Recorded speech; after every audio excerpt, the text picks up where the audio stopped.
You're probably the most famous bodyguard in the UK at the moment. I know about slapping people. That's what I know about. Slapping people and arguing with people. And you slap them well, sir. Thank you very much. Thank you. And you kick them in the liver well, sir. Yeah. Thank you. I've been kicked out of every school that I've ever been to. So I got expelled from boarding school. What for?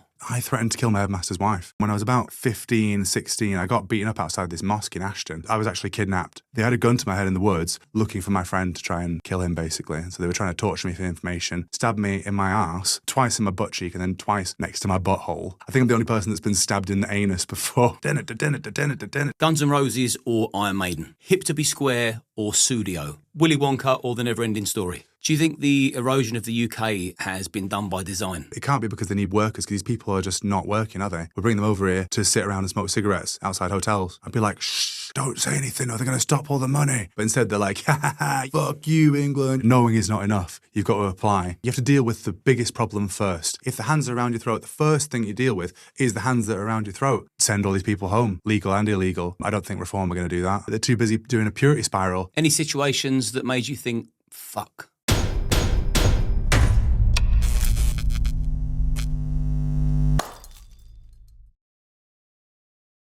I want to say a quick thank you to our sponsors, Gold Seal. I use their products every single day, and now I finally get to work with them. I use their products for anti-inflammatory, reduced anxiety, better sleep, and mental clarity.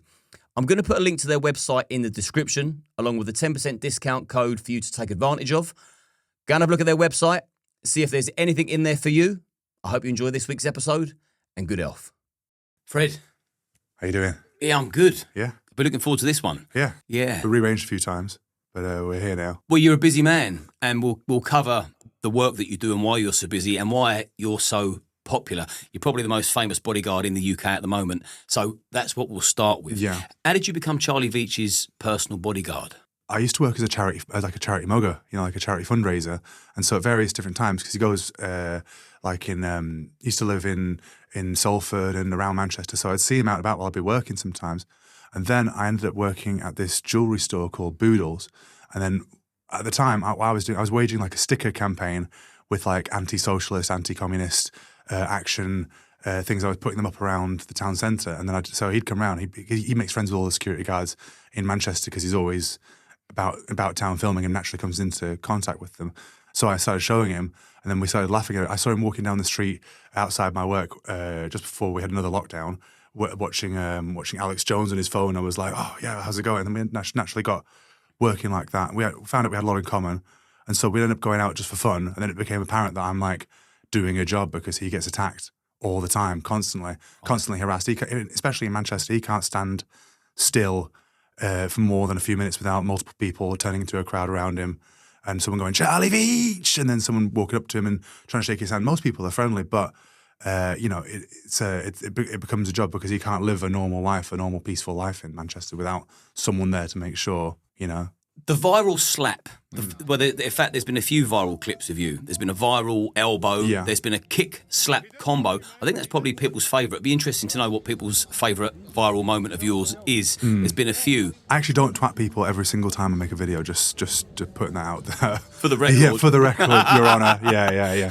For the record, I'm a nice guy Yeah. doing it in defence. It really is, though. So talk me through the first time that you had to react violently. There was a guy that I saw. He approached you, you warned him, you put him on his arse. Yeah. You'll tell me his name because I forgot. And he keeps sort of coming back for more on We call him Elbow Boy. Elbow Boy. Elbow Boy, that's right, yeah. I've talked to multiple different North Africans and no one wants to claim him. Every Egyptian says he's Moroccan, every Moroccan says he's Algerian, and every Algerian says he's Tunisian. So no one wants to claim him. But I've got it on good authority that he's Egyptian, I think. I think so. But I moved him on. And then he decided to come back because he felt himself to be dishonoured and started saying, Sipia, Sipia, and which apparently in Maghrebi means like my dick, or whatever. And then started walking over to me with this like weird, crazy look in his eye. And so I just bashed him one time. And but if there's another video out there of actually stabbing someone, if you look on Mad Manny's Instagram channel, there's a clip of him actually stabbing someone for real on his Instagram. There were about 5 lads that were chasing him around, right. And he was sort of getting them to stay back. He had this tiny little knife on it, but one lad comes too close and he just jibs him in the chest like that. And the other guy, he walks around and he's like, whoa, there's actually happened to me. I've actually got bits. It's hard to see, but they all do this type of thing. Even when he swung back at me, he swung back as his natural response was as if he had a blade on him. That's what he did. So that's worrying to think that week in, week out, you're going up against people that are armed to the teeth with blades. Yeah. Because you are a contender to end up getting stabbed, didn't you? Yeah, I suppose so. Bothered? It's a weird one. I think I think if you carry a blade out and about on Piccadilly Gardens, you're that kind of guy, you're often not the most confident of people in the first place. So with psychological tricks, a lot of the time, like I try and make eye contact with everyone that I see and just let them know that I've clocked them, basically. As most people are looking for an opportunity to do something like that. And if the opportunity arises, but they're quite emotional people as well at the same time. So they're not like the type to sit around and meticulously plan out a murder and say, I'm going to get him at this particular time in this particular place, in which case there's nothing I could do about that, but I would never see that coming. But all these people who are, young men who are very easily wound up and whatever, you can predict how their behavior is going to be. And when you've worked doors for as long as I have, you just know how to operate in a crowd. So I'm not saying that I'm invulnerable. I just think that I've got a reasonably good grasp on when I'm in danger and when I'm not in danger. Yeah, it seems like when you correct these gentlemen for their ill behaviour, they walk away with a very different energy. The kick slap combo, for example, that's had millions of views. Yeah. He come up full of energy, went in his pocket. Yeah. You can't take the risk. Chances are he could be pulling a blade out. Yeah. You put him on his arse. Yeah. And then he lost his energy. Was it edited that way, or did he genuinely think, that's enough for me? If you ever received a kick to the liver, I'm not saying that I specifically target him in the liver. I tried to kick him wherever I could get him in his body, and it happened to be in a vulnerable part in your ribs like that, and it tends to disable you. I think punching someone in the face a lot of the time, it might even spur them on if you don't knock them out. But when you get kicked somewhere like in your organs or in your leg, it sort of demoralizes you. A lot of people don't know how to take that sort of thing. Like if you feel like your liver hurting, that's a new sensation. If you've not trained in martial arts before or kickboxing or boxing, you're not used to that type of a sensation. So it becomes like I was previously feeling confident and now like someone else is taking control of my body. And so I'm not really up for it anymore. So no, we didn't edit it like that. We just got off as soon as we could. Because I'm not there to go and find out what he's going to do after he gets back up and whatever. I don't think I could have, he might have been faster than me in terms of if I ran away or something like that. So I'm not going to risk turning my back on him, especially if he's, hiding his identity for a reason, which is he doesn't want people to know who he is when he does something that's bad. So I'm not going to, so I just thought, well, I'll just bash him quickly. And then while he's on the floor rolling around, I'll just get off. And that's what we did. Yeah, you certainly took the wind out of his sails. Yeah. The police, see, I always wonder how the police will take to your line of defence. And also, there's so many people running around Manchester in full face coverings. I mean, not just burkas, but like actual roadmen, gangsters, that's the fashion, bad boys, whatever you want to call them, complete face coverings. And for the record, they should be banned. But what do the police do about? What do the police do about you? And what's your relationship with the police? And why do you think they allow these men to walk around masked in Manchester, knowing that they're wearing that to commit a crime and not be identified? Because you must talk to them. There's a few questions there. Most police, especially GMP, have had almost entirely positive interactions with them because they're forced to deal with the antisocial behaviour and they don't have the resources to put everybody away for a crime like masking up.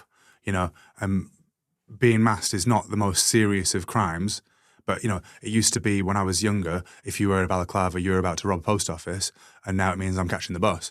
So you just don't have the facilities to lock everybody up and imprison everybody for that as an offence. And if you were to do that, you'd also have to apply it equally to people who are wearing the full face veil and hijabs, etc. So it becomes a political hot topic, so a thing that they can just avoid by not doing anything about it, really.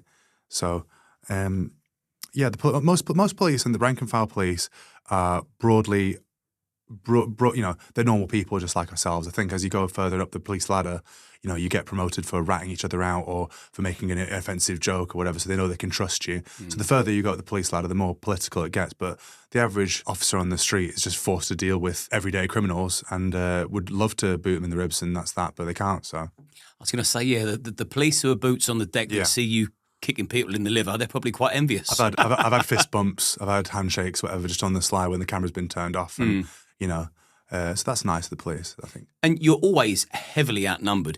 Is there any fear in you for one day that it may get ugly. If it got bad enough that I feared, I wouldn't be there. So I'd extract myself from that situation if I thought that I couldn't handle it. But I'm just used to being attacked. Like because I used to be a young kid into metal and rock music and whatever. And I used to get randomly hit at the bus stop for having long hair. They'd be like, "Oh, you a boy or a girl?" And then fucking hit me. And I've been ganged up on my entire life really. So it's just par for the course as far as I'm concerned. I've always been attacked by multiple groups of people, and it's just become something that I'm desensitized to. So the stress doesn't really affect me in that way. And I think a lot of people, even when they're in a group, they're psyching themselves up to do something because they're not used to just deciding to attack you or not.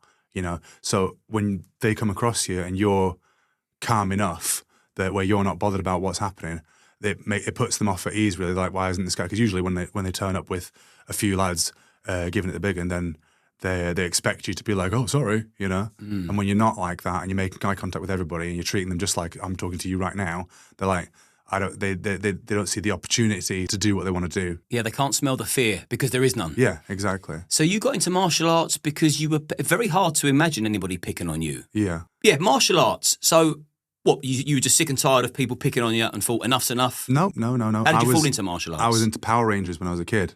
Go Power Rangers. New Mighty Morphin Power Rangers. Yeah, which also has a metal theme song. So it's also the same way they got into metal. So it's like, that's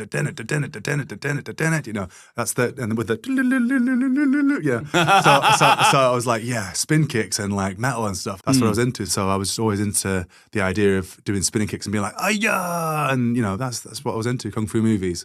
And then when I was so I've always done traditional martial arts, taekwondo and Hung Gar, Kung Fu and other, just whatever I could get my hands on, wherever I was living at the time. And then when I was about 15, 16, I got beaten up outside this mosque in Ashton. And I remember Pirates of the Caribbean 2 had just come out. We just watched it. And I was with two of my friends. I went past this mosque and this kid said something to me. And I've no idea what he said. To this day, I don't know what he said. So I said, "What? What did you say?" And then because I said "what," they were like, "What do you mean what?" And then they all decided to jump me. I remember one had his fish hooked me, and my face was all scratched up on the concrete outside, whatever. And I phoned the police, and the police did absolutely nothing. Obviously, they didn't even turn up. And from then on, I was like, that's not happening to me ever again, really. So then I got more and more into mixed martial arts, and I used to train at this place called Manchester Ground and Pound, and that was that really. That's why I got as much into it as I would. It became like I can't ever get beaten up like that ever again, and I haven't. Well, you're well respected and well established within the fighting community because obviously it's my job to pay attention when I'm looking at potential guests and people that I find extremely interesting. Yeah. And then I read the comments. So I've seen a lot of people that have trained with you that know you from back in the day or even currently now, and they speak very well of you. Why do people speak so well of you? What are your principles and morals? What are your beliefs? What do you stand for? What do I stand for? As a man. Saying whatever you want without fear of consequence, treating people appropriately, and not acting like you're too good for anyone, or whatever. I think martial arts humbles you in that sort of way, and so approaching things with a genuine want to learn, and really, really actually when I talk to a lot of people. Obviously, we're in a podcast now. You're here to listen to what I've got to say, but most of the time when I talk to people, while I can go off on one, I'll spend a lot of time asking people questions because I'm genuinely interested in understanding how other people think. So I think that's what people like about me, and I come at it with a genuine attitude where I'm not trying to I don't feel the need to try and make myself look better than you or to try and appear more successful than someone or whatever. I just approach people in a spirit of genuineness. That's what I try decency. and do. Yeah, decency. I try and take everybody as they come and act to people appropriately. But what is a man is a very deep question. I probably need to think about some more. No, and I totally agree because I think people have forgotten what it takes to be a man these days. I think they're so emasculated and deflated, and they've had the confidence battered out of them. Whether it's stress, pressure, I don't know. But I see a lot of men that are beat at the moment. I look a lot of people in the eye like you do because I want to sort of see into their soul. Yeah. And so when I see men like you that you showcase strength quite comfortably, unapologetically. Yeah. I think a lot of people will agree in the comments, the UK needs more men like you that stand up, don't apologise, don't explain why you're standing up, you just stand up because you know what's right. It's like a warrior class that needs to come back into society. Don't bully, don't be unkind, but you can be kind and strong at the same time. And I sort of sense that from you. Well, I think if you've got a little bit of autism, right, it stops you being able to understand why people are offended. And as you get older, through maturity, you end up learning why people are. But it provides you with the ability to say anything you want, you know. So you don't have to pass things through the filter of, is it socially acceptable for me to think or say this, even if I'm wrong, you know. There was an experiment in the 50s called the Ash experiment, and they had a classroom full of actors, and they had one test subject would come in, and they would have 4 lines on the board in front of them, and they would tell the subject that all the lines are different length, etc. And everybody in the class would agree with it, and they'd go, "Yeah, no, they are," and they could convince you that 2 + 2 = 5, or or even though the lines are clearly the same size, that they're different, etc. Based on what's socially acceptable to think. And as soon then with that, when they started to introduce various actors that would then say no, they would go against the line, it provides other people with the courage to stand up and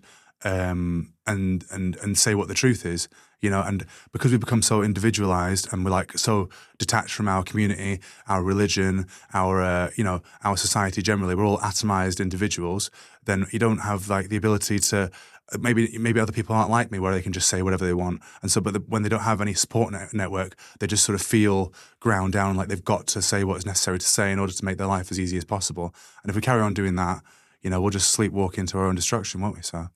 Yeah, so autism, are you diagnosed or self-diagnosed? I've got a slight diagnosis of autism, like it's nothing crazy. You know, I think it's funny because Sacha Baron Cohen. Yeah. His brother, I think he's at Cambridge or Oxford, he's studying into autism. He did a paper about how autism is the extreme male brain. Like being a man, having special interests and being more interested in things than people, like the extreme version of that you could call autism. You know, but so I think they've just pathologized normal male and female behavior, and they've called it this disorder and that disorder. So I think I'm just a man really, and I like to put things in certain things, and maybe I could have some better. Maybe I'm a little bit rude sometimes, and I say the wrong thing occasionally, you know, and they're like autism, you know. But you can call it whatever you like. But I'm just not asked what I say. Basically, I'll say whatever I like. That's such a great bit of honesty to put out there, because I think a lot of people are on the spectrum if they're completely honest. Yeah. I was interviewed once this time last year, funny enough. One of the first questions to me, I was interviewed by my friend James. He said, "Are you on the spectrum?" And my immediate response was, "Yeah, I probably am." Yeah. But there's no problem with that. And my stepson was diagnosed with autism. Yeah. And when that's announced at school, everyone's in panic stations and they think it's the end of the world. And to me, I sort of think it's a superpower. If you lean into it and not worry about the brand or the tag, if you apply that mindset, because it's slightly different. I would say it could possibly give you the edge. But I do think the ADHDs, the being on the spectrum somewhere, I think they can be superpowers rather than a hindrance. I mean, you're a bit older than me, but when I was in school, you had to be licking the windows in order to get a diagnosis of, like, you know, you had to wear like a cushion helmet. Special needs. Exactly, to get that type of thing. And now it's just, they've pathologized everyday male behavior as autistic and ADHD. Yeah, you know what? You're going to get bored and being sat in a classroom with those office lights above you in like some horrible porter cabin in some state school somewhere while they're trying to teach something that you're not interested in. Whereas in the past, you might have, you know, for hundreds of years, kids might have gone out doing something with their dad, being a joiner or being a craftsman or whatever, and you'd learn maths by measuring things, and you'd learn while being on the job by doing something, running around and, you know, doing physical labour, farming, etc. Whereas that's what men are meant to do, you know. Men naturally drift towards those sort of things. And to put yourself in an artificial environment like school and told to sit down and concentrate, yeah, it's not ADHD. It's called being bored. You know, it's boring. So you know, and then if you don't get on with that, they'll pathologize you and say, "Why aren't you getting on with this totally fake system?" You know. Yeah, we could just have very active minds. I was going to say it's not funny because the way that, you know, the woke mind virus has slipped into the education system now, indoctrinating kids from day one that women can perhaps have a penis. Insanity. Yeah. But before it was called special needs, back I think maybe in the 70s, you was considered a remedial. Yeah, Doug Stanhope, the comedian. He said that he's got a bit about how the old word for retard used to be idiot and moron. So you could be a medical idiot and a medical moron. So whichever name they choose to say, oh, you're disabled or retarded or whatever. Retarded means slow in French. You know, retard is late or slow. You know, so whichever name you choose to put on it, it doesn't change the fact, which is that you've got some sort of maladaptation, which is causing you grief. So people are always going to use it as an insult like that. You know, it's just no matter how many times you want to change the words around, the thing is the thing. Same difference. Know? Yeah. So let me bring it back to violence again, because I think the way the country's heading, we're going to need to start becoming a little bit more equipped and familiar with violence to defend and protect ourselves and our family, not to go out there and wreak havoc and provoke. But you're a man that uses violence. You're familiar with it. What do you think the importance of violence is and why? Well, Chairman Mao, he said that the political power grows from the barrel of a gun, you know, and if you look at our state has a monopoly on violence, and if you don't do what the state wants you to do, they will send armed people around to put you in a cage. So, you know, everything's based on violence, whether you like it or not. You know, you have to be able to defend yourself in order to you have to be able to do bad things in order to not do bad things. Otherwise, you're just weak, aren't you? So you're just weak and incapable. So other people are more than prepared to use violence on you. So you have to be able to be prepared to act in kind should the situation arise. It's that simple. Yeah, and people that know that a storm's coming, but they're soft by nature. Yeah. And the thought of conflict petrifies them. What little nugget of advice would and could you give them if they fear conflict and violence, but they deep down they know that they need to learn a little bit of it? What would you say to them? I would say go to the closest place that you can that's got live sparring and live resistance, where you can broadly get on with the people there and trust that they know sort of what they're on about. They don't have to be experts. You don't have to be a professional fighter. You don't have to commit yourself to, you know, being like in Rocky, eating like a glass full of eggs and going up the stairs and whatever. You know, it's not necessary. It's like, you know, you teach your kid how to swim so he doesn't drown. You know, going to a martial arts class once a week is not like a life-changing commitment. It's an hour a week where you learn broadly like how to, the punch is coming. Don't be there, you know. Yeah. That's like basic safety 101. So, you know, there's plenty of people who work on the doors who don't do martial arts. Like you couldn't be a lifeguard without learning how to swim. So how do you know? And plenty of people are prepared to use violence on you. So you need to broadly know how to like not be there when punches are being thrown and stop something happening if something was to happen. And what about violence being used on you? You were stabbed before, weren't you? What happened there? Well, it's weird. I've not really told some people about this. I'm not told. But I was actually kidnapped. Weird one. Yeah. So I was helping my friend. Is it still raw? No, it's not. You know why? Because in my 20s I've done so much acid, right, that I've bad tripped myself into the point where I've like I couldn't feel terrible anymore. When they were hitting me with knuckle dusters, and they had a gun to my head in the woods, and because I was just focused on how to get out of the situation, I didn't have time to be like, oh, God, this is such a terrible time or whatever. They hit me with the knuckle dusters in the face. I was like, can you stop doing that, please? But that's because I've inoculated myself to the stress I've been knocked out of the gym loads of times. I've been smashed to pieces loads of times. You know, that's what doing martial arts does for you. I'm not saying it's going to make you into. I had no chance of winning, but I managed to talk myself out of the situation without dying to a certain level, and got off from it. So I'm not saying that's perfect. But yeah, my friend in North Manchester, I won't mention any names or anything, but he was having beef with various other people in North Manchester, and we used his van to help my friend move house, and they followed our van. So while my other friend was using the van, they'd like tracked us in this van and then pulled me out looking for my friend to try and kill him, basically. So they were trying to torture me for information.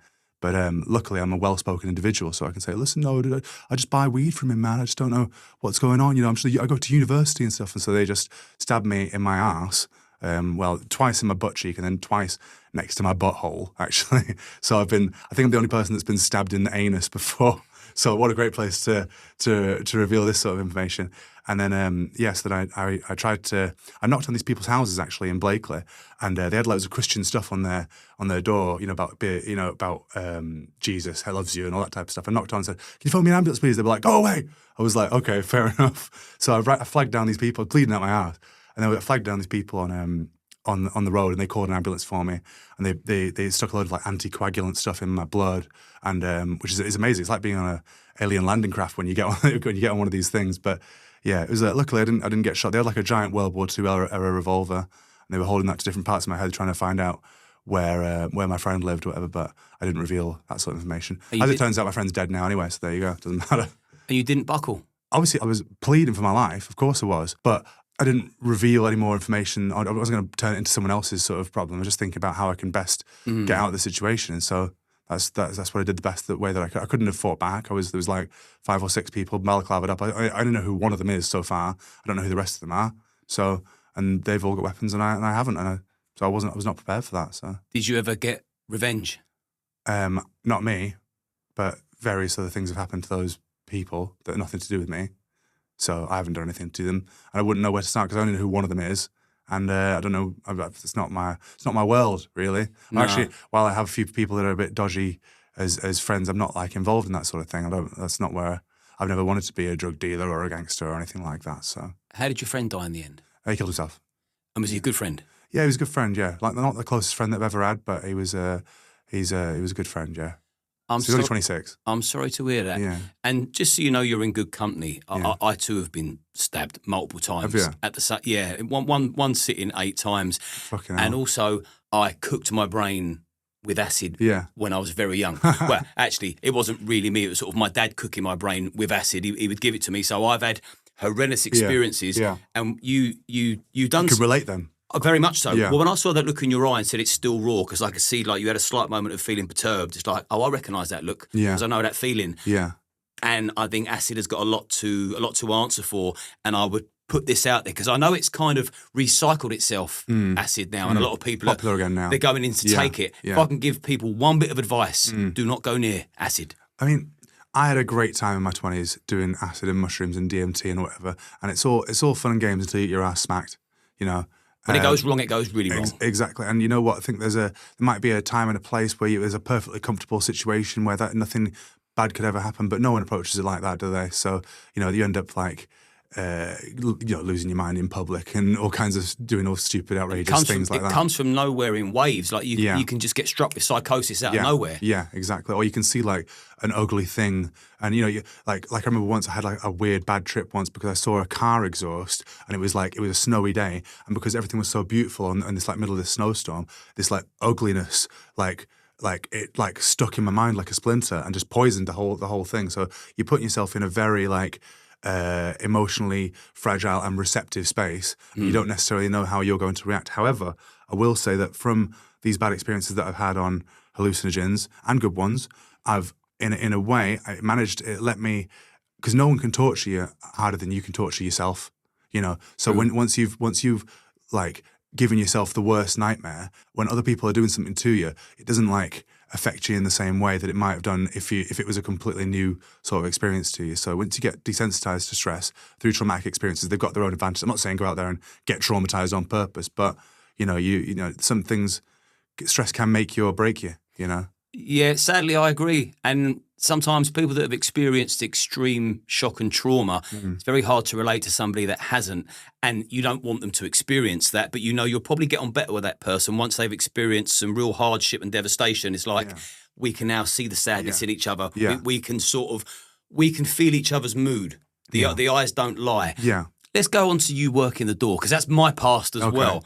So I've got a security firm. Yeah. I've worked the door Have you? I worked the door since I was 18. I'd like to know what doors you've worked and what kind of a doorman you were, because we know there's all sorts of doormen. The stereotypical flat-nosed bruiser on steroids that bullies people, not quite as tough as he thinks maybe. Yeah. Then you get the quiet ones, you get the walkers and the talkers. What kind of a doorman were you? Well, I used to work like in charity fundraising before I did anything like that. So I was convincing people to do stuff for reasons that weren't very good. And you know, like, 'cause, well, charity mugging's a scam, isn't it? Really, like, but you don't view it like that when you're young. You just need a job. And so then, as I became a doorman, it was like I was convincing people to not do stuff. You know, so it's similar sort of skills, but in reverse. So the skills from door-to-door sales and charity fundraising ended up going quite well into being a doorman, I think. But I used to have nothing but beef with doormen all the time because I used to be in a metal band and go out and go to clubs around the UK and whatever. And naturally, because of the type of music that it is, you'd end up getting in loads of fights with people in because you're flailing your arms everywhere and running into people, and fights just naturally start. It's aggressive music, you know. And I'd end up getting in fights with doormen all the time.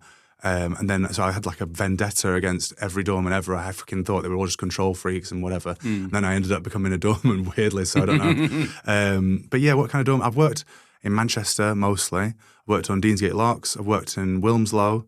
I've worked, which is surprisingly violent in Wilmslow, weirdly, even though you wouldn't think so. Is that because there's just nothing else better to do? No, Wilmslow is a weird one because no one that's on a night out there is the hard people that are there. They're not from there. It's from people that are drug dealers that want to go out and have like a posh night out in Cheshire and Alderley Edge and Wilmslow, and they want to fucking act like they've got loads of money and all the rest of it. So you end up with teams of different lads coming to a neutral sort of ground, right, with no connection to the area. So they're not bothered about, like, let's say if you were kicking off in your hometown every weekend, the people that would see you, you'd eventually be on pub watch, and then, it'd make your life hard for you because you're starting, drama around where you live all the time. But if you're coming with a group of lads to somewhere neutral, and the other people are coming to somewhere neutral with their own group of lads, you end up with these like mass brawls, really, of like posh rugby players versus drug dealers versus, that sort of thing. So Wilmslow was a surprisingly violent sort of place, even though you wouldn't think it would be. Any situations that made you think, fuck? I've been in a load of mass brawls before, but to be honest with you, you're comfy in them. I just enjoy it. I like when people argue with me and people fight with me. I don't view it as like, it's not a bravery thing. I just happen to enjoy it.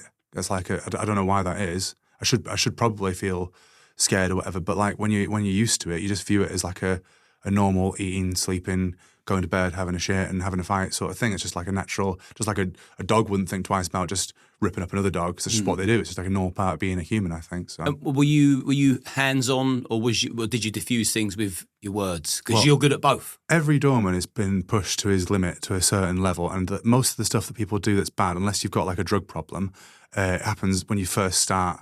You don't know how to take people giving you shit. But then after a while, I mean, the amount of people that have told me they're going to shoot me and they're going to stab me and they're coming back with all their friends and they're going to do this, whatever. After you've heard that for the 500th time, it stops like really bothering you in that way. So then you're just able to say, listen, just go on me. I'm not asked. So. Yeah, that's true. Yeah. That is. Yeah, when I think of all my sort of wildest reactions to a situation, it was definitely in the earlier years. I thought that was because I was getting old and I thought, I could do without this. Yeah. But it's probably because you just learn to manage situations better when the threats become just noise. The other situation would be like, I used to work the doors and I'd work 3 or 4 nights a week or 3 nights a week maybe. And then I'd get by doing this and that, But a lot of people work security through the daytime and then they go and work the doors on the weekend as well. And a lot of people they work so much that they're having like kips at lunchtime. And they're, so by the time they've actually got to Friday, Saturday, they're really tired. They've had it up to here, and the tiniest little thing will set them off, and they've not had the time to like sleep properly or get out of the system. So you end up with people losing their minds because people work night shifts consistently for that long. And obviously, the more tired you are, the less tolerance for bullshit you've got. So. I had that advantage as well. I wasn't like working in Tesco dealing with shoplifters all day, every day. Yeah. I just worked the doors for a bit of fun on the weekends. And you know what? I worked it mainly because I love it. I just like working on night, like as a doorman. I just like it because it's the only job you can sort of be a man left in this world, where you can like, you walk up, you're pretty much working with entirely men and everyone shakes you around. Everybody wants to broadly shows you a degree of respect because otherwise they're not going to be able to, get into the club in the first place, and so you've got a degree of social status, at least within your town anyway. People have to defer to you, and most men don't get that from their job at all. Even on a construction site or in an office or whatever, most men don't get any degree of authority, don't get any degree of respect. They just go to their shit job, go to the gym, go and see the bird, and that's it. Most men have got like maybe 1 or 2 friends and don't even like see the friends. Whereas you're working as a doorman, and suddenly you're friends with the whole town. Or so it's a pretty healthy job for a young man to do. Yeah, I agree. It's a good environment. It's a good community because you have to you have to build each other up. Yeah, because their confidence and ability will affect your own safety. So you have to invest in other people. And this is another thing, sort of within society and culture. I really think that men need to stop. Competition's healthy, but I think more important, we need to start building each other up. Yeah. A little compliment here and there goes a long way. You see someone suffering, you all good? Let's have a chat. I think men need to start building each other up because one day we're going to need each other. Well, you rely on that. If you don't back your mate up, whatever, you're not going to be working there in the future. I've had people there before. You radio them and they look at you and then just look over there, pretend like it's not happening. So if you do that, you're not going to last very long on the doors, and so you rely on your friends. You suffer together. You see each other potentially get beaten up occasionally, or go through tribulations or whatever. So you end up becoming bonded together, basically, I'd say. Yeah, I'm glad I'm talking to somebody that appreciates the whole sort of doorman community because you know, doormen haven't got the best of reputations. No. They hear a few horror stories and just assume that every doorman's a wanker. And some are, obviously, like in every walk of life, but on a whole... The best people are wankers. The best people are dicks. Like, they're... Can you give me some context to that? Donald Trump, you know, he's a dick, but he's awesome, isn't he? Like, you know, they're honest sort of people, and they're prepared to say whatever they need to do. Being a man, you're sort of a bit of a dick. It's not, you can't like kiss everybody's ass all the time, can you? Yeah, Donald Trump's been described as a spoilt teenager, and then when somebody said that, I think Jordan Peterson agreed and said, well, that's a great thing. Yeah. Well, all the most entertaining people that you can think of in your life, they're not like kiss asses or whatever. You know, I'm sure they've annoyed people and offended people. If you've not offended people, if you've not made some enemies in your life, like what have you done? You know. Have you made many enemies? I've got one enemy. Yeah. I've had people trying to remove me from jobs and get me fired and get me cancelled from my gym and banned from my gym and ringing up my gym saying they're going to burn it down if I don't get banned and all kinds of stuff like that. You know, weird people like that. Is that because of the street activism? Because of this, yeah, recently. But I had a picture with Tommy Robinson when I must have been about 2014 or something, like when he was doing the rallies, you know, with the Panodrama. Oh, yes. Yeah, and so he was going around Manchester. So we went to his Panodrama one on Salford Quays, and then I had a picture with him on his Salford thing outside Manchester Wrestling Club.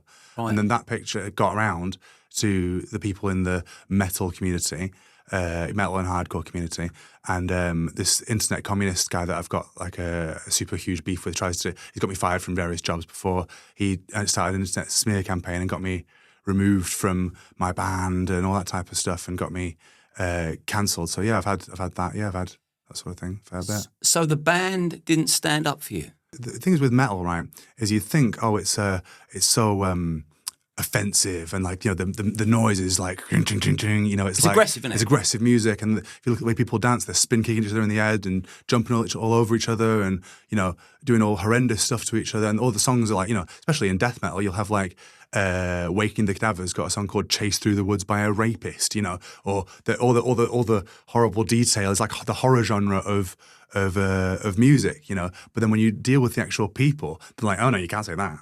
No, actually, you have to have this right opinion. You can't have that sort of opinion. And it's all very left-wing, even though it's supposed to be the most offensive, like, you know, it's supposed to be the most politically incorrect genre that you could possibly have. And but unfortunately, it actually is completely taken over by weird Antifa lefties. So they dictate the pace for and dictate the tone for what's acceptable in that type of music.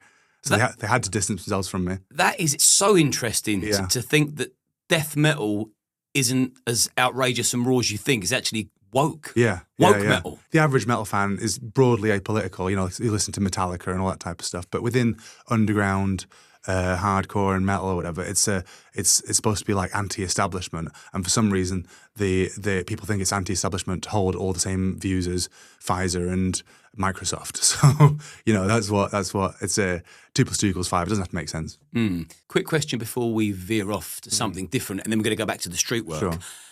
Guns N' Roses or Iron Maiden? Iron Maiden.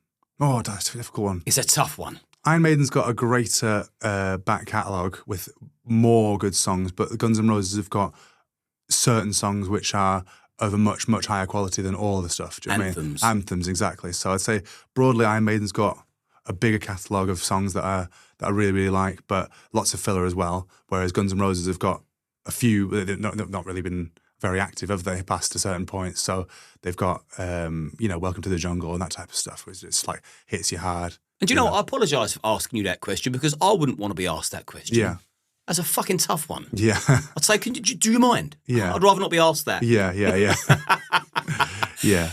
Just tell me briefly, and my audience, because it's fascinating, your background, your mum and your dad, the sides of the family, the different ends of the spectrum. Mm-hmm. In the comments on various Charlie Veitch videos, they talk about, oh, well, he's from South Africa and whatever. Well, my mum's family are from South Africa, but my granddad on my mum's side was in the Merchant Navy, and he was from Belfast, and during the Second World War, he was a captain in the Merchant Navy and was in charge of taking things from America to Britain while the Nazis were trying to U-boat, you know, trying to torpedo people in the Atlantic Ocean. And then after the Second World War, he moved to South Africa and became a citizen of the Republic of South Africa, which is obviously a creation of the British and the Dutch together after 2 wars. And then he married an Irish woman in South Africa. So we're all Irish people really from South Africa. And then my mum and my other rest of my family, they moved here and worked in London. My mum worked as an au pair for my elder brothers, basically. And so my dad was just quite a well-off guy, and he just slung it up the help, didn't he? That's what he did. He thought, well, here you go. And my mum was just, I'm not asked anyway because I can say what I like because we don't get on very well. But my mum just said, well, I'll just baby trap a millionaire, and that's what she did. So that's fine. But she's totally honest about it, and that's how it was. They were never together or anything like that. So I've got. I lived on council estates. My mum was a prison officer. And so she had a working class job. I was living behind Holloway Prison when it was still there. I've lived in Archway, Kentish Town.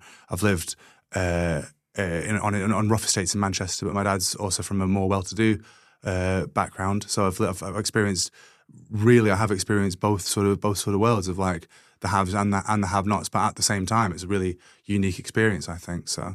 Well, that is a unique experience. To think that you've been part of the yachts and the have-nots is maybe quite, not a yacht, but reasonably well. Yeah, exactly. Yeah. Because I'm sure I investigated deep enough to know that your dad wouldn't struggle to find his rent. Oh right, yeah. No, well, he worked as a banker, and I'm pretty sure he did some other type of job that I won't really go into, but I can't prove it anyway, so it's pointless me talking about it.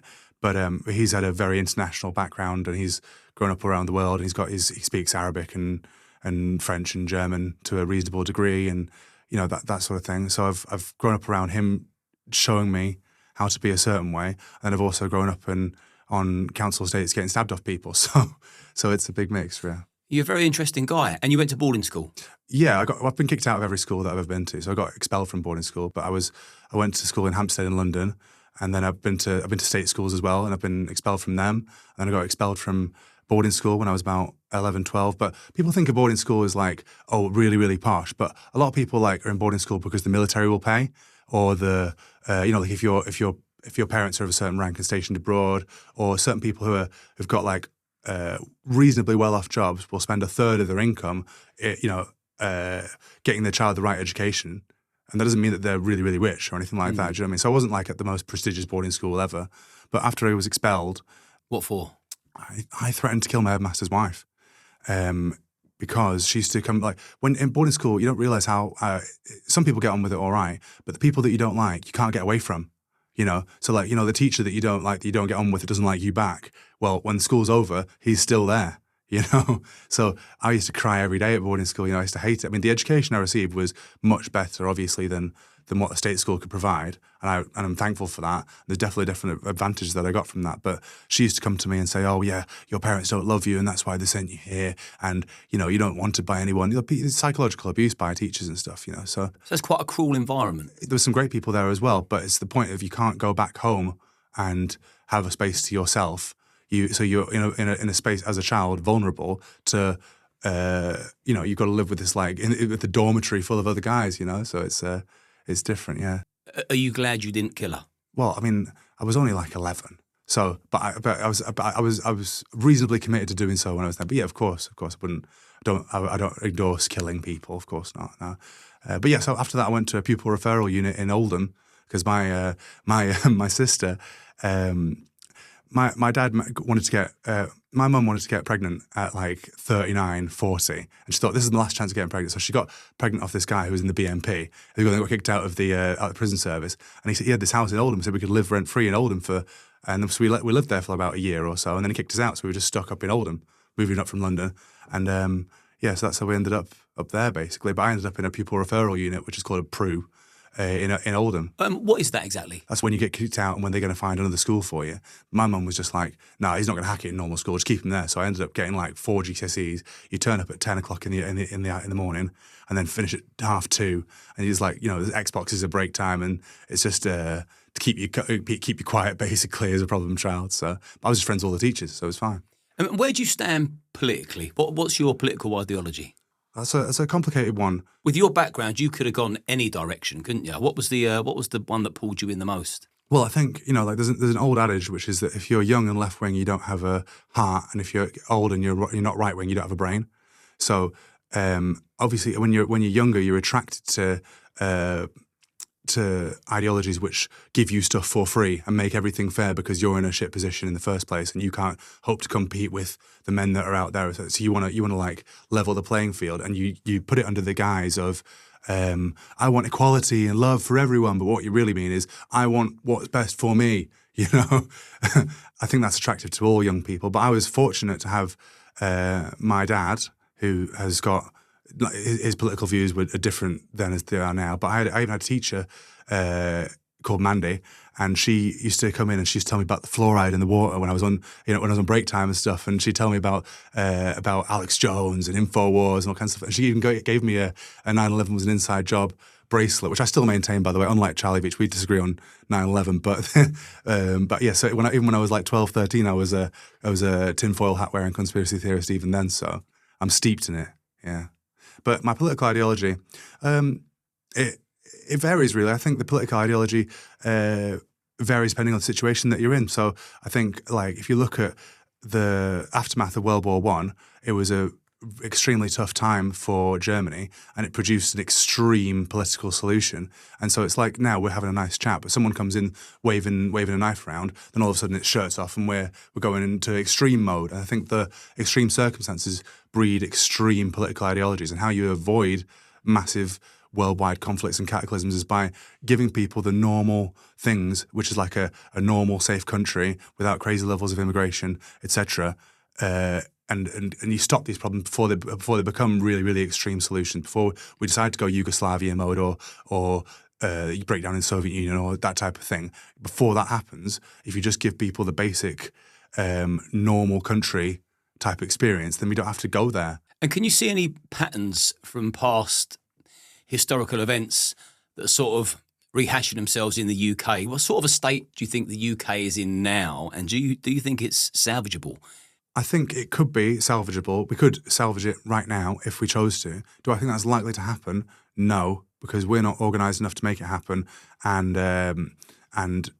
just looking at the trends in the past 20th century, there's been extreme violence constantly. Thomas Jefferson, he said, peace is the brief moment in time when everyone stands around reloading. So I think a parallel we could draw is like Yugoslavia. And Yugoslavia had, when Tito was in charge, they were operating as one giant state.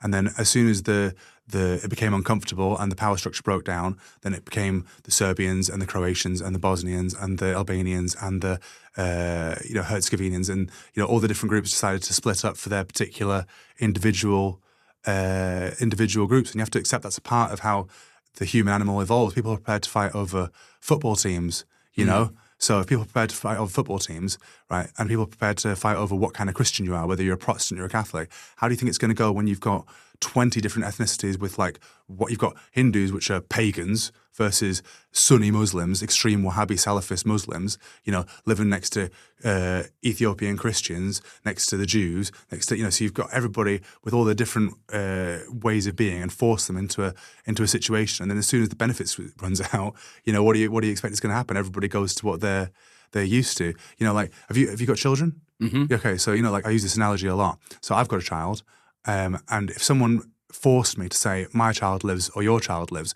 as much as I don't want anything bad to happen to your child, I'll always choose my own child, because that's just your own self-preservation instinct. You'll choose your family over someone else's family, and you'll choose your community over someone else's community, and you'll choose your town over someone else's town. And on a base level, you choose your race over someone else's race when you're forced to. And so the best thing to do is to accept that people like to live in their own separate ways, and give them the space in which to do so. And then you're allowed to be friends with each other. But when you force people together, you're going to end up inevitably with inter-ethnic conflict, and that's just demonstrated time and time again. Look at the fall of Iraq. Iraq's got the exact same thing. They forced everybody to live, Sunnis and the Shias and the Druze and the Iranians and the Azeris and the Kurds, all to live in one big fake country. Like Syria's got a big artificial line drawn down it, like with the Sykes-Picot agreement where Britain and France divided the whole Middle East up. And the reason why the Middle East is so mashed up is because they've forced people to either not have a state or people to live within their enemy's state. So you have like the Turkish-Armenian genocide, or you have because these are all it's basically anytime one gang starts encroaching too far on someone else's gang, you end up with violence. And so the only way that you can have peace is when you have a reasonable amount of space for a group to live in its own way. Then you can decide to be friendly. Yeah, so if you're going to enter somebody else's space, conform to their rules Yeah, and their requests and in layman's terms. Exactly. And in the 90s we had loads of immigrants, right? But in a reasonable amount of numbers, and you can partake in their cultural traditions and you go back to your own. You can still go, well, most people that I'm walking down the street are English and are like me, but occasionally I can go for a curry, or I can go and do interact with these people or interact with those people in this community, and that's a bit of fun. But then when it becomes everyone, when you're walking around in your hometown, is now from North Africa or from wherever else, it's like you're deracinated from where you live, and you're removed from your own community, and you wonder why people are losing their minds and having mental health crises. You know, people are meant to live in groups, and we're just demolishing and breaking down all the barriers that would previously kept us together for thousands of years. Cool, you took me right back to the 90s there, and it made me very nostalgic as well, but it made me think now we're living in lawless society. Nobody respects each other, nobody cares anymore. And no one's really managing their own communities properly. It's each man for himself. Yeah. It's just going in such the wrong direction. And you think it's only a couple of decades ago in the 90s where there was mutual respect. Yeah. Communities policed themselves. Yeah. There was a hierarchy on the streets as well. Yeah. You know, you could go to, for example, a traveller's wedding, or you'd get a group of travellers come in the venue, and you'd study the hierarchy, and you'd go to the top man and you'd say, do me a favour, can you please keep your lot in check? Yeah. You'd get on well with him, you'd show him respect, you'd get it back in return. Yeah. You'd have no problems because there was a hierarchy and there was respect for other people. Now, I don't see that anymore. I don't know what you think about the 90s, but I think the 90s wasn't a bad era at all. No, we decided to fall down the stairs on purpose, I think. And I'm not saying it's perfect. There was no perfect time in the past. The 50s or the 40s or the 60s or whatever, not perfect times. But we had like a fork in the road, and we chose to go down one road. We're never going back. So we could choose to either make it worse or make it better, you know? So all I'm advocating for is a return to like normality. I'm not saying we have to have like an ethno state for everyone. Everybody has to be locked into, they can only be over here, etc. But you broadly have to let people live in their own ways in their own place. That's just normal. Just like you have your house and I have my house, and we could be friends then because I can go over to your house and I can go home. That's fine. You know, it's totally fine. When I was in Bournemouth with that DJE Media, and there's a language school there for Kuwaitis and Saudis and whatever, and the difference was night and day. You meet these young Saudi kids, and they were like, "Yeah, how's it going? Yeah, we're here on holiday to go and like learn English, and then we're going to go home or whatever." And they were like, "Yeah, it's great," and there's no problem. But when you meet people in Piccadilly Gardens, they're like, "I'm here to rule you, and you have to do what I say, and Islam is going to be the one that dominates the UK and whatever." It's a night and day difference, and it's I think we're really not getting the best of these places. They're sending out their criminals over here for it to be our problem. You said fall down the stairs on purpose. Do you think the erosion of the UK has been done by design?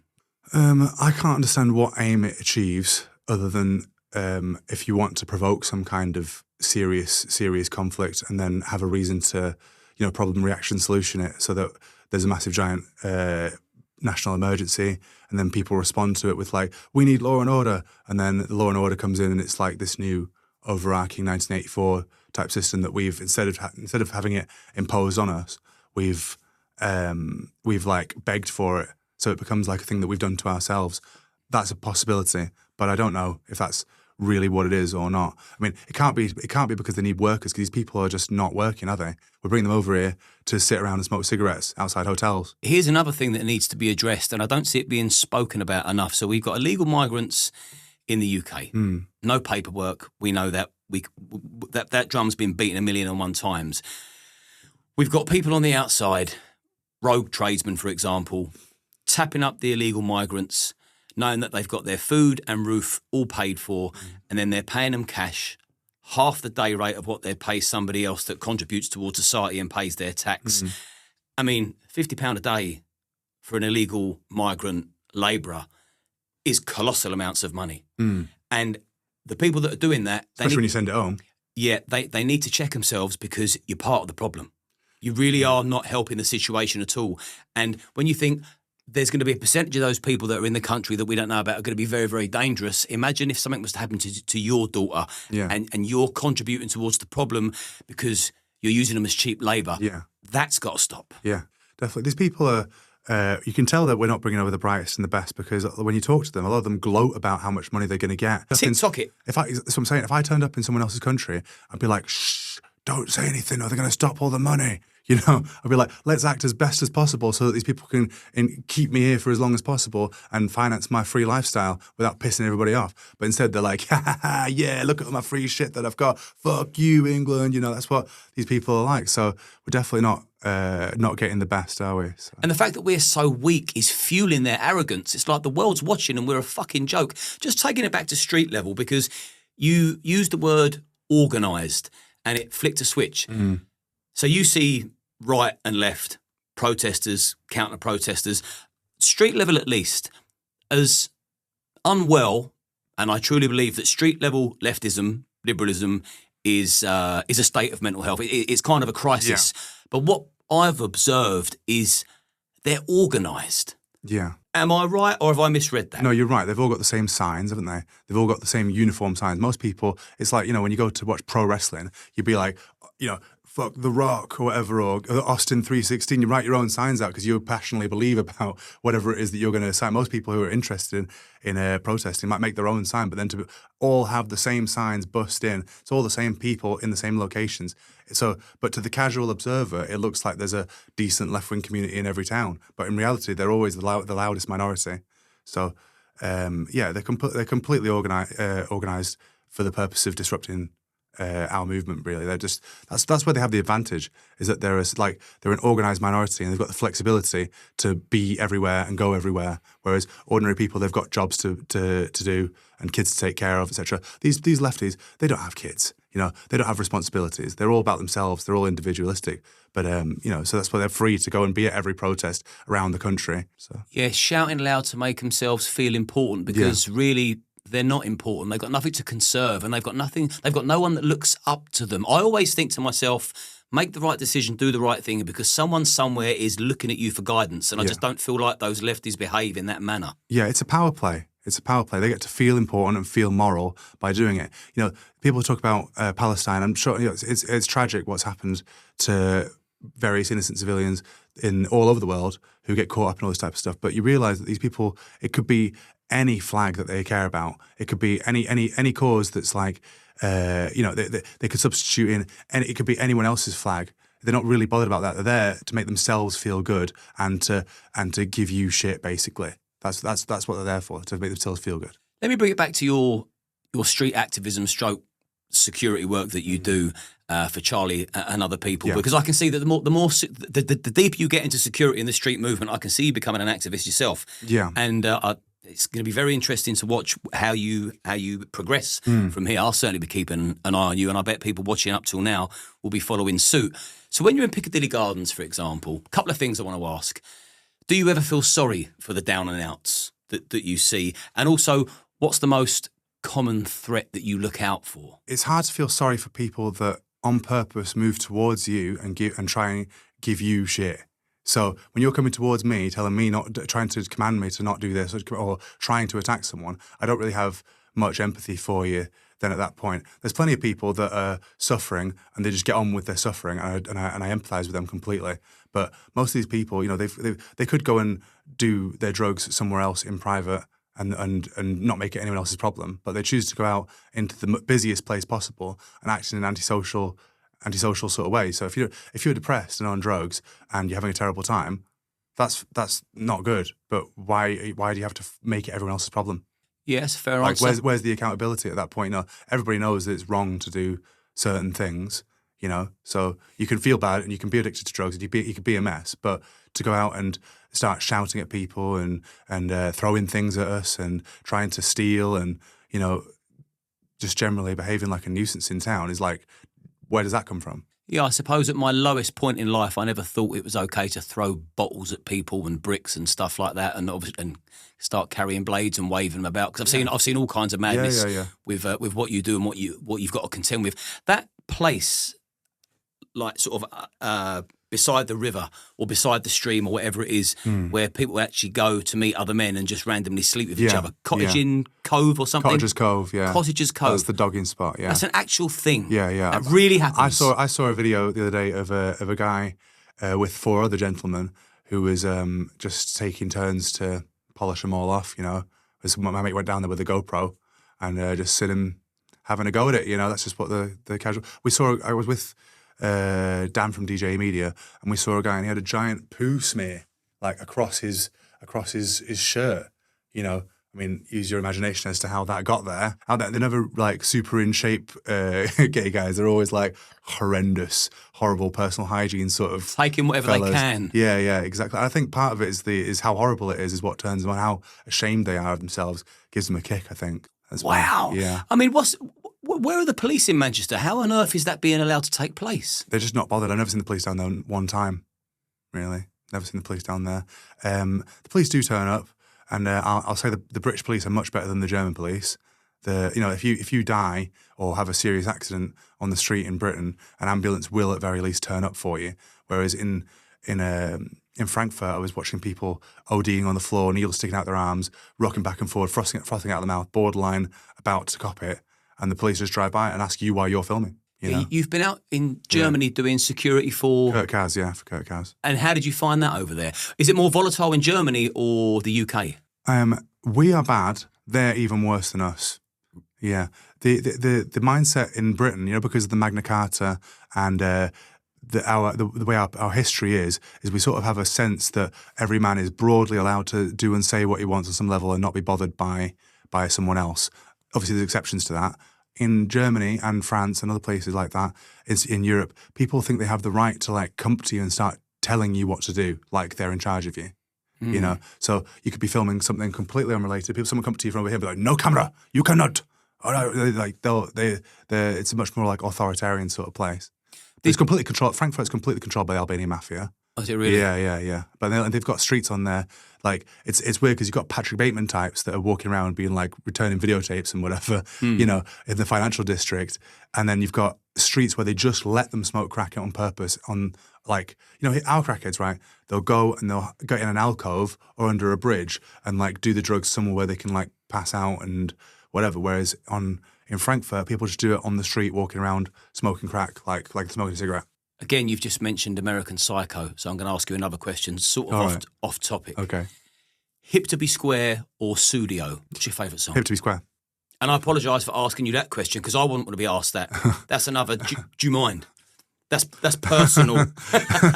No, I love that movie, but yeah, Hip to be Square. I enjoy that song more. There you go. You've heard it here first. Yeah. Fred, Hip to be Square. Fred is a Huey Lewis and the News fan. Yeah. That's what I'm like. I'm like Patrick Bateman. I'm like, why don't you get a job and just stamp him out and stab the dog? What a film that's is. Coming next to the Charlie Veitch channel. Is we're going to take it up a notch. From what you see out and about, because you're going to see a hell of a lot more than someone that's just sitting here watching YouTube, enjoying this content. What's coming our way? What should we prepare for? What do you feel in the air in this country? Yeah. I civil unrest. I think it'll start in Ireland personally because Ireland's got the history of being bullied a bit by us, and they've got the recent memory of fighting with us, and against the IRA versus the UVF and whatever. So they've got like a recent history about it, and they don't have to feel sorry for themselves, like because the British Empire were history's winners for such a time, and then now even though we defeated the Nazis, we're supposed to feel guilt for all these things that other nations and empires have just done as standard throughout all of human history, whether it's the Romans or Genghis Khan or whatever. And we've got this like complex where we have to feel bad about being successful and apologize for who we are, and defer to, oh well, we're really sorry that like we're responsible for all the ills of the world, whereas the Irish don't have to feel that way. And similarly, when I went to Liverpool, the Scousers don't have to feel that way either, because the Scousers, while they felt a bit separate from the English and they had their own little separate identity, they don't have to apologize for being who they are. So I think the fight back will come from places like Ireland, really, where it'll actually start becoming physical, physical and violent if it's going to. So I hope it doesn't get to that point. I hope we can, through legislation, send all these people home that need to go home, legal and illegal. But I don't think Reform are going to do that. Why haven't you got faith in Reform? Well, because they're just getting people in from the old Conservative Party. And it's like with Donald Trump, he could unite the right around everyone's on the same level of being an American. And so people moved there to get away from the English class system. Whereas here, we've got working class and middle class and upper class. And ironically, the working class and the upper class have got more in common with each other than the middle class do, because all the middle class don't want to appear to be associated with the Tommy Robinsons or anything like that, And so like Nigel Farage and Reform, they have to play the game of trying to appear respectable because they're still stuck in this idea that they've got to appease BBC News and Channel 4 News and like be like, I'm not a racist or whatever. It's like, well, then you're playing their game, you're apologising for whatever. You should just say what you want to say and do what you want to do, and people will respect that. But they can't afford to, so they're turning away people that would naturally support them, all the working class people. Like I was at the Tommy rally before he got sent back to prison for airing that documentary, and he said there he was with Carl Benjamin, and he said, "Who here voted Reform?" And the whole crowd was like, "We did, yeah," and that's who Reform want to like turn away from them, in order to have political success. It's just it's a non-starter, really. I was on that stage when Tommy endorsed Reform. He didn't have to do it. Yeah. There was 100,000 people there. And then at the first opportunity, Nigel slammed, lambasted Tommy. He even Richard Tice as well. That was that lot. Yeah. I'll never forgive him for that. It's like, we are that lot. Yeah, the people that are protesting outside the migrant, the people that are protesting outside Epping that got that hotel closed down where the migrants were raping children, they're that lot. Well, Tommy's trying to be magnanimous there and saying, well, while there's divisions within what you think and what I think and what your solutions would be and my solutions would be. Bigger picture. He's thinking bigger picture. We've got to deal with the threat. Like one of my coaches, Andy Devent, right? When he's teaching me wrestling and jiu-jitsu, he says, you have to deal with the biggest problem first. So when you can say about your position when someone's on your back and whatever, but if the hands are around your throat, the first thing you deal with is the hands that are around your throat. So you can argue about ideology until the cows come home later on, after we've made our country broadly safe and restored law and order. And they're too busy doing a purity spiral as like they don't want to be associated with someone who's got a fucking working class accent. And it's just like, how are we going to get anywhere doing that? No, it's we need to pull together. National pride needs to be restored. I say this all the time, and I don't think politics is the answer. I think community and culture is the answer. Well, if we work on that, maybe the politicians will listen. Jonathan Bowden, he said that the only true socialism is patriotism because it binds people together in spite of their difference, So we can all feel, well, in spite of our economic circumstances and our little cultural, like, oh, I dress this way, you dress that way, I say, I pronounce my T's, I don't pronounce my T's. We can all be bound together because of our common ethnicity and shared history, and that's not right wing or left wing. That's like my family. We need to put our family first. We need to do what's right for our family first, and then we can do right by other people. And it's when you talk like that, it seems so self-explanatory and simple. Work on your relationships, then work on your family, then work on your community, and just watch it have a ripple effect, and everything will be cream cheese. But far too much conflict and division out there. Before I ask you my final question, I'll tell you what, the one before the final question, will you come back this time next year for a part 2 and we can document your progress from here till then? Of course. Perfect. Now, before I ask the final question, okay, where can people find you? Fred _CPO on X/Twitter, Fred _CPO on Instagram. I will be doing a YouTube channel, and I will be doing a TikTok. I've got some friends to help me do that sort of thing because I have to learn about how to make videos and edit videos, and I don't know what the fuck I'm doing. I know about slapping people. That's what I know about. So slapping people and arguing with people. And you slap them well, sir? Yeah. Thank you very much. Thank you. And you kick them in the liver well, sir? Yeah. Thank you. So that's where you can find me. In the future, it will be some derivative of Fred CPO unless we decide to change it in the future, but you'll hear all about it. I'll still be on the Charlie Veitch channel, DJ Media. I'll still be on Kurt Kaz. I'm available to work with other YouTubers as well if you need protection. Kurt Kaz has been all over the world, to Pakistan and to the Middle East and South America, and he didn't need anyone to come with him until he went to Western Europe. That's shocking. That is shocking. Because we've got the most antisocial people there. If you go to people, if we go to the Middle East and you pull a camera out, people are like, hello, how's it going? Hey, look, I'm on TV, Mom. That's people like normal people like to smile and wave or move away from the camera. We've got a lot of people who feel entitled enough to come and interfere in your business, steal your stuff and attack you for saying something or doing something they don't like on the street. So that reminded me of Willy Wonka when the little kid gets shrunk and he's in the TV and he says, look, Mum, I'm in the TV. Yeah. Here we go, another question off topic. Willy Wonka or The Never-Ending Story? Never-Ending Story. Definitely. Atreyu! Falcor! Yeah. See, we've slipped some stuff in there that's humanised us. Yeah. We're not horrible right-wing people. Yeah. So the final... I'm a lizard. Yeah, lizard people. Yeah. So the final question is, what is your final message to the masses? I would say if you're a bit nerdy, into politics, into philosophy, you need to work on your physical attributes and your courage. And if you're a bit of a geezer and you're a bit annoyed about the situation, but you don't know what's going on, you need to educate yourself about your own culture. And that's a revolutionary act, is to look at yourself in a mirror and think, learn about who you are and where you come from. You know, don't just be all about having an Audi RS3 on finance and having to go in Turkey to get your teeth done or get a hair transplant or who's playing on football. You know, I don't know. I don't watch football, so I don't know how to say that properly. But you know, like you've got to become a fusion of. You've got to become the cultured thug. You know, you have to like put the mind and the fist together. You know, and use your knowledge and then apply. It's like Bruce Lee said. You know, knowing is not enough. You've got to apply. But then on the same level, if you're just applying and you've got no knowledge, it's useless, isn't it? I think it was Aristotle or some other Greek philosopher. Some dude etched in marble with a beard, and he says the society that separates its warriors from its scholars will have its fighting done by fools and its thinking done by cowards.